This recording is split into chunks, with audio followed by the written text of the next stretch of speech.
भाऊनं कुठेही कुणाला अडचणीत आणलेलं नाही. फक्त हे लोक अडचणीत आणतात, ते धनंजय मुंड्याला अडचणीत आणतात. वाल्मिक कराड जे अण्णा आहे की एखादा माणूस जर जवळ असेल तर त्यानं जर काही करू अगर ना करू, एक धनंजय मुंड्याला अडचणीत आणण्याचं मंत्रिपद मिळूनही राजीनामा द्यावा.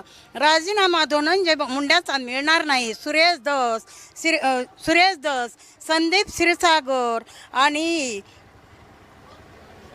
यांना पण राजीनामा द्यावा आणि घरी बसावं आणि पुन्हा धनंजय मुंड्याला राजीनामा मागाव. वाल्मिक अण्णा कराड यांची पत्नी पण म्हणती की मी पण 96 कोळी मराठा आहे. मनोज जरांगेंना थेट इशारा देत आहे. वाल्मिक अण्णांची पत्नी आहे की मंजेली कराड, तर ती एक 96 कोळी मराठा म्हणती.